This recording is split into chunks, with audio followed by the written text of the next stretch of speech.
Friday afternoon, a jagged hill outside Jerusalem. The sky turns a bruised, unnatural purple, a darkness that science cannot explain. The ground shudders as if the planet itself is screaming. A man utters his final breath, his head slumps, and the world goes deathly silent. To the thousands watching on that hill, it was a tragic, bloody end to a failed revolution. But beneath the soil, in the unseen, lightless dimensions of the cosmos, the real war was just beginning. While his physical body lay cold and wrapped in linen inside a stone tomb, something else, something blindingly powerful, was descending. This was not a soul slipping into peaceful rest. This was an invasion. He was descending into the mouth of the abyss itself, a place of absolute zero light, a cosmic prison locked since the dawn of time. Imagine the gates of the most secure fortress in existence being kicked open from the outside. For the next 8 minutes, we are going into the shadows of the silent Saturday to reveal what actually happened during those 72 hours. 1 minute and 30 seconds. The geography of the underworld. We call it Holy Saturday, the day the Bible goes strangely quiet. We celebrate the birth in the manger, we mourn the agony of the cross, and we rejoice at the empty tomb. But we almost always ignore the silent gap, the question that has haunted theologians for 2,000 years: where was he? Ancient creeds whisper a terrifying, cryptic phrase: he descended into hell. To understand the weight of this, you have to visualize the underworld as the ancients did. This wasn't just a lake of fire, it was Sheol, the pit, the abyss. In the ancient mind, the underworld was a vast subterranean labyrinth of silence. It was a place where every soul, from the most righteous prophet to the most wicked king, was held behind massive iron bars. It was a realm governed by the law of the grave. Imagine the smell of stagnant, ancient water and the heavy, choking dust of forgotten centuries. For 4,000 years, the grave was the ultimate undefeated champion of the human race. It was a one-way street with no exit signs, until a shadow appeared at the iron gates that the guards did not recognize. 3 minutes. The illegal entry and the Trojan horse. Here is where the puzzle gets truly mysterious. Jesus did not enter the abyss as a resident. He entered as a cosmic anomaly. He was the illegal entry. There is a fragment of an ancient text that describes a light so sharp and so intense that it caused the very shadows of the underworld to scream in physical pain. Think about the spiritual physics of this moment. The abyss is defined by one thing: the total absence of the presence of God. So what happens when the literal source of all life and light walks into a realm of pure, concentrated death? It is a systemic shock to the universe. It's like dropping a living sun into a perfect vacuum. The foundations of the pit didn't just shake, they began to dissolve. This was the ultimate Trojan Horse Maneuver. According to the ancient laws of the spiritual realm, death only has a legal claim over the guilty. It is a contract signed in sin. But for the first time in human history, a sinless, perfect soul had crossed the threshold.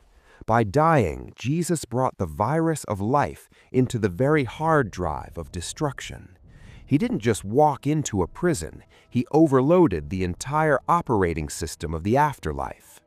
4 minutes and 30 seconds. The prisoners' list, the Watchers. But he didn't go there just to break the walls. He went there with a specific list of names. Ancient traditions and the letters of Peter tell us that the abyss has layers, like a massive inverted skyscraper.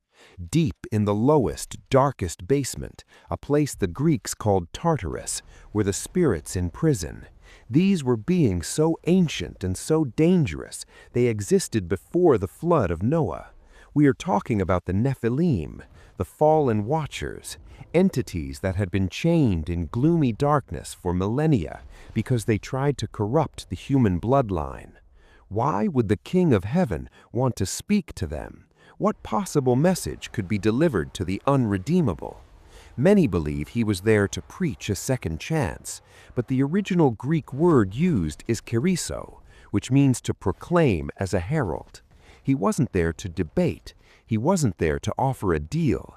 He was there to stand before the most powerful fallen beings in the universe and announce that their long rebellion had officially and legally failed. He was showing them the scars on his hands as the final proof of their defeat. 6 minutes. The battle for the keys. Imagine the sensory chaos of a cold, dead world suddenly feeling the warmth of a sun that shouldn't exist. In the ancient Gospel of Nicodemus, there's a dramatic dialogue where the personification of death starts to panic.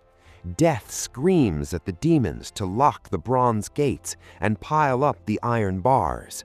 It orders the legions of the shadow to hold the line. But the light of the descending Christ doesn't just push, it shatters. Imagine the sound of heavy iron chains, thick as ship's anchors, snapping like dry twigs. The iron bars of Sheol weren't just broken, they were completely melted by the intensity of His holiness. And then comes the moment of the ultimate trophy. Jesus did not ask for the keys of the kingdom, He took them. The keys of death and Hades were not handed over in a polite negotiation. They were stripped from the belt of a terrified, defeated enemy. He had conquered the unconquerable. 7 minutes and 30 seconds. The great jailbreak. Then came the movement, the harrowing of hell.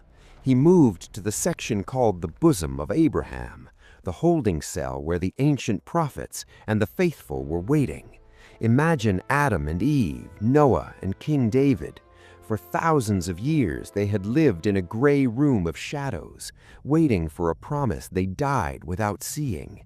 Imagine the look of Adam's face as he sees his own distant descendant, covered in the marks of the Roman nails, walking through the gates.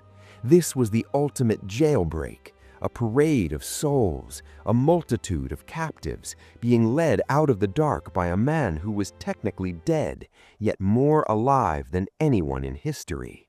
Sunday morning wasn't just the resurrection of one man, it was the return of a war hero, bringing his family home.